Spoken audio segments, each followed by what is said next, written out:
बिस्मिल्लाहिर्रहमानिर्रहीम अल्हम्दुलिल्लाहि रब्बिल आलमीन वस्सलातु अला सय्यिदिना मुहम्मदिन व आलिहि अजमाइन अल्लाहुम्मा सल्लि अला मुहम्मदिन व अला आलि मुहम्मदिन कमा सल्लैता अला इब्राहीम व अला आलि इब्राहीम इन्नका हमीदुम मजीद अल्लाहुम्मा बारिक अला मुहम्मदिन व अला आलि मुहम्मदिन कमा बारकता अला इब्राहीम व अला आलि इब्राहीम इन्नका हमीदुम मजीद।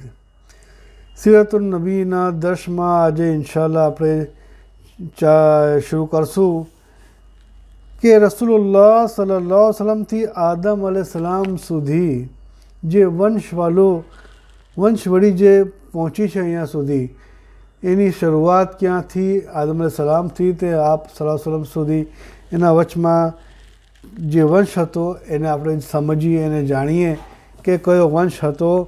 એની મુબારક વંશવેલો હઝરત ઇસ્માઇલ અલૈહિસ્સલામની વંશવાળીથી ચાલુ થયો છે। અબુ મોહમ્મદ અબ્દુલ મલિક બિન હિશામ બિન અયુબ અલ હિમ્બરી કહે છે કે આપ હુઝુર પાક સલ્લલ્લાહુ અલૈહિ વસલ્લમના પવિત્ર જીવન ચરિત્રનું લખતું છે।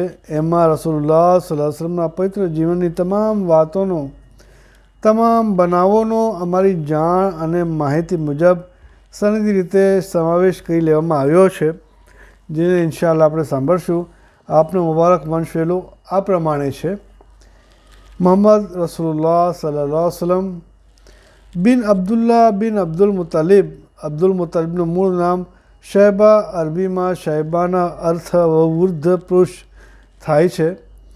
પેદાઈશ વેળા એમના માથામાં કેટલાક વાળ સફેદ હતા, જેથી શૈબા નામ રાખવામાં આવ્યું હતું।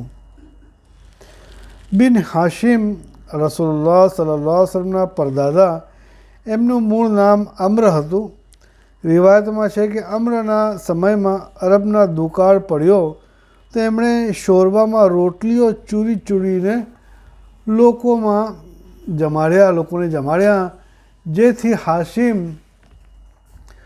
નામે પંકાઈ ગયા અને અરબીમાં હાશિમનો અર્થ રોટલીવાળો ચૂરનાર। બિન અબ્દ મનાફ મૂળ નામ મુગીરા હતું। બેહદ રૂપાળા હોવાથી કમરુલ બથાના ઉપનામે પંકાયેલા હતા। કમર એટલે ચાંદ અને બથાના અર્થ પથરીલી જમીન ભૂમિના ખીણમાં। બિન કિલાબ બિન કુશય અસલ નામ ઝૈદ બહુ બહાદુર અને મુતસદ્દી પુરુષ હતા। વેરવિખેર કુરૈશને એકત્ર કરીને મક્કામાં દારુલ નદવા નામે મકાન બનાવ્યું, જે અરબનું સૌથી પહેલું પાર્લિયામેન્ટ હાઉસ હતું। બિન કિલાબ મૂળ નામ હકીમ અથવા ઉર્વા હતું। શિકારના ભારે શોખીન હોવાથી શિકારી કૂતરા પાળેલા હતા, જેથી કિલાબ નામે પંકાયા। અરબીના કિલાબ એટલે કૂતરા, એક વચન કલ્બ એટલે કૂતરો। બિન મુર્રાહ અરબીના મરારા નામેથી નીકળેલો શબ્દ છે, જેના અર્થ કડવાશ થાય છે અને મુર્રા એટલે બેહદ કડવો।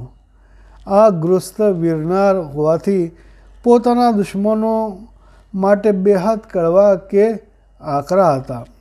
બિન કાબ બિન લુઆબ બિન ગાલિબ બિન ફિહરનું મૂળ નામ કુરૈશ હતું, એટલે કહે છે કે કુરૈશ એમનું ઉપનામ હતું। એમનાથી જ કુરૈશ કબીલાની શરૂઆત થઈ અને એમની જ ઔલાદને કુરૈશ કહે છે। અરબીમાં પણછંદ કાયની એક દરિયાઈ માછલીને કુરૈશ કહે છે। બિન માલિક બિન નદ્રનું અસલ નામ કૈસ હતું, એટલે બેહદ રૂપાળા, રાત માતા અને પ્રફુલ્લ ચહેરાના હોવાથી નદ્ર નામે પંકાયા। નદ્ર અરબીના નદારાથી નીકળેલો શબ્દ છે, જેના અર્થ તાજગી, રોનક, ચહેરાની પ્રફુલ્લતા વગેરે છે। બિન કિનાના બિન ખુઝૈમા બિન મુદ્રિકાનું મૂળ નામ આમિર છે। બિન ઇલિયાસ બિન મુદર બિન નિઝાર બિન માદ બિન અદનાનથી ઉપરના વંશાયેલા અંગે કોઈ વાત ચોક્કસ કે ખાતરીપૂર્વકની નથી, એટલે રસૂલુલ્લાહ સલ્લલ્લાહુ અલૈહિ વસલ્લમની અદનાન સુધીની વંશવાળી સહી ને સનદી રિવાયતોથી સાબિત છે. એમાં કોઈ શંકા કે સંદેહનું સ્થાન જ નથી. અલબત્ત અદનાનથી ઉપરની વંશવાળીઓમાં મતભેદ પર્વતે છે. અદનાન અલ્લાહના પૈગંબર હઝરત ઇસ્માઇલ અલૈહિસ્સલામની 30મી અથવા 40મી પેઢીમાંથી છે. અદનાન અલ્લાહના પૈગંબર ઇમામ હઝરત બુખારીએ પણ સહી બુખારીઓના અદનાન સુધીની વંશવાળી નામો દર્શાવેલા છે. બાકીની વંશવાળી નામે આગળ વાંચો. આગળ સાંભળીએ આપણે, અહીંયા સુધી આપણે સાંભળી. અદનાન બિન ઉદ યા ઉવદ બિન મુકવા બિન નાહુર બિન તહેરવા બિન યારૂબ બિન યશજુબ બિન નાબીદ બિન ઇસ્માઇલ અલૈહિ સલામ બિન ઇબ્રાહિમ ખલીલુર્રહમાન અલૈહિ સલામ બિન તારા અથવા તાહરી. અસલ નામ આઝર બિન નાહુર બિન શારુક બિન રાયુ બિન કાલખ બિન ઉબૈર બિન શાલખ બિન અરફશખ બિન સામ બિન નૂહ અલૈહિ સલામ બિન લમક બિન મતલુશખ બિન અખનુક. કેટલાક વૈજ્ઞાનિકો વંશગાનીઓના મુજબ એ જ અખનકનું બીજ નામ હઝરત ઇદ્રીસ અલૈહિ સલામ છે, જેઓ અલ્લાહના માનવતા પૈગંબર છે, અથવા તેઓ જ એ જ અખનુક નામના ગ્રસ્તને અલ્લાહના નબી ઇદ્રીસ સમજે છે. એ વાત ખરી છે કે ખોટી તે અલ્લાહ જ બહેતર જાણે છે. અને એ જ ઇદ્રીસ હઝરત આદમ અલૈહિસ્સલામની ઔલાદમાં તે ગ્રસ્ત છે જેમને અલ્લાહ તાલા તરફથી સૌથી પહેલાં પૈગંબરીની પદવી આપવામાં આવી. અને એ જ ઇદ્રીસ તે ગ્રસ્ત છે જેમણે આ દુનિયામાં સૌથી પહેલાં કલમથી લખવાની શોધ અને શરૂઆત કરી. અખનુક બિન યારસ બિન માહલીદ બિન કૈનન બિન યાનિશ બિન શીશ અલૈહિસ્સલામ બિન આદમ અલૈહિસ્સલામ. હઝરત ઇસ્માઇલ અલૈહિસ્સલામની વંશવાળી ઇબ્ને હિશામ કહે છે કે મુહમ્મદ બિન ઇસ્હાક મુત્તલબ એટલે ઇબ્ને ઇસ્હાકની રિવાયતોથી ઝિયાદ બિન અબ્દુલ્લાહ બુકાઈએ ઉપર વંશાવેલી વંશવાળી મુહમ્મદ સલ્લલ્લાહુ અલૈહિ વસલ્લમથી આદમ અલૈહિસ્સલામ સુધીની બયાન કરી છે. અને સાથે હઝરત ઇદ્રીસ અલૈહિસ્સલામ વગેરેની લાગતી કેટલીક વાતનું પણ વર્ણન કરેલી છે. પરંતુ ખલ્લાદ બિન કુરવત બિન ખાલિદ સદુસીએ શૈબાન બિન ઝુહૈર બિન શકીક બિન સૌરથી અને તેમણા કતાદા આમહની રિવાયતથી અલ્લાહના પૈગંબર હઝરત ઇસ્માઇલ અલૈહિસ્સલામની વંશવાળી આ પ્રમાણે દર્શાવેલ છે. ઇસ્માઇલ બિન ઇબ્રાહિમ ખલીલુર્રહમાન બિન તારી બિન નાહુર બિન અશરક બિન અરઉ બિન આબિર બિન શાલક બિન અરફખઝા બિન સામ બિન નુહ બિન લમક બિન મતુશલખ બિન અખનુક બિન યરવા બિન મહલાઇલ બિન કાઈન બિન અશનુસ બિન શીશ બિન આદમ.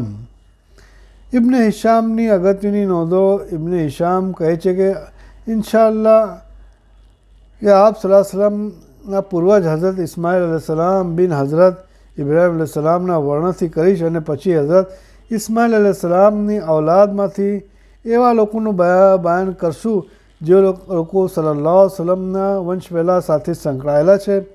હઝરત ઇસ્માઇલથી લઈને મુહમ્મદ રસૂલુલ્લાહ સલ્લલ્લાહુ અલૈહિ વસલ્લમ સુધી જેટલી પેઢીઓ પસાર થઈ છે, આ પેઢીઓમાં જેટલા લોકો પાક્યા અને જે લોકો સાથે જે કંઈ બનાવ્યો બન્યા, એ બધું વાતોનું ક્રમવાર અને વિગતવાર બયાન ઇન્શાઅલ્લાહ અમે લોકો કરશું. અલબત્ત ટૂંકાણમાં સમજાવી કે હઝરત ઇસ્માઇલ અલૈહિસ્સલામની ઔલાદમાંથી જે લોકોનું વર્ણન જતું કરશું એ જેઓ રસૂલુલ્લાહ સલ્લલ્લાહુ અલૈહિ વસલ્લમના વંશાવળિ સાથે સંકળાયેલા નથી. એ ઉપરાંત ઇબ્ને ઇસ્હાકે પોતાની પુસ્તકમાં અમુક એવી વાતો ટાંકલી જેમાં રસૂલુલ્લાહ સલ્લલ્લાહુ અલૈહિ વસલ્લમ સાથે કોઈ સંબંધ નથી, જે કુરાન કે હદીસમાં કોઈ ઉલ્લેખ કે ઇશારો મળે છે, તો તેવી વાતોનું પણ હું જાત અમે લોકો ઇન્શાલ્લાહ જાતો કરશું નહીં, પૂરી વાતો આપ સુધી પહોંચવાની કોશિશ કરશું. આ ઉપરાંત ઇબ્ને ઇશાક પોતાની પુસ્તકમાં કસીદા કાવ્યો, બીજા પ્રકારના જે કાવ્યો ટંગાયા છે તેમાં સીરત નબીના વિષય સાથે સંકળાયેલા નથી તેવા ઘણી વાતો અમે છાંટી નાખીશું. ચલીએ એ સિવાય સીરત નબીની લાગતી જે કંઈ માહિતી છે ઇન્શાઅલ્લાહ અમે પૂરી જાણ મુજબ ઇન્શાઅલ્લાહ સંપૂર્ણ વિગતો સાથે બયાન કરવાની પૂરી કોશિશ કરશું. હઝરત ઇસ્માઇલ અલૈહિસ્સલામની औलादમાંથી ઝિયાદ બિન અબ્દુલ્લાહ બુકાઈ મોહમ્મદ બિન ઇસ્હાક મુતલબની રિવાયતમાંથી બયાન કર્યું છે કે અલ્લાહના નબી હઝરત ઇસ્માઇલ અલૈહિસ્સલામ બિન હઝરત ઇબ્રાહીમ અલૈહિસ્સલામના 12 પુત્રો હતા. સૌથી મોટો પુત્રનું નામ નાબિત હતું, પછી કેઝર અથવા કેદાર, અઝબુલ અથવા અદબાઇલ, મબશા, ખિસ્મા અથવા મિશ્મા, માશી, દિમ્મા, અઝર, તૈમા, યતુર, નાબિશ અથવા નાફિશ, કૈઝુમા અથવા કૈદુમા. આ બધા નામો ઉચ્ચાર મતભેદ પરવેદે છે.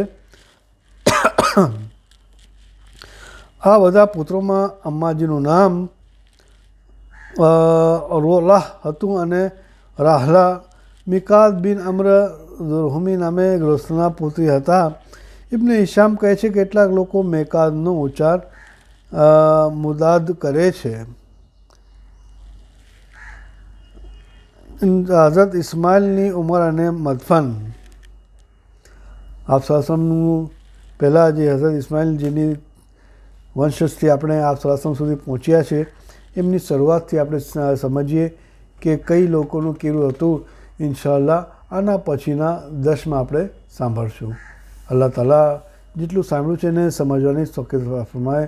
સુબહાનલ્લાહ વ બિહમ્દિહી સુબહાનકલ્લાહુમ્મા વ બિહમ્દિકા વનશહદુ અલ્લા ઇલાહા ઇલ્લા અંતા વનસ્તગફિરુકા વ નતુબુ ઇલૈક. સુબહાન રબ્બિકા રબ્બિલ ઇઝ્ઝતિ અમ્મા યસિફૂન વસ્સલામુ અલલ મુરસલીન વલ્હમ્દુલિલ્લાહિ રબ્બિલ આલમીન. આમીન યા રબ્બલ આલમીન.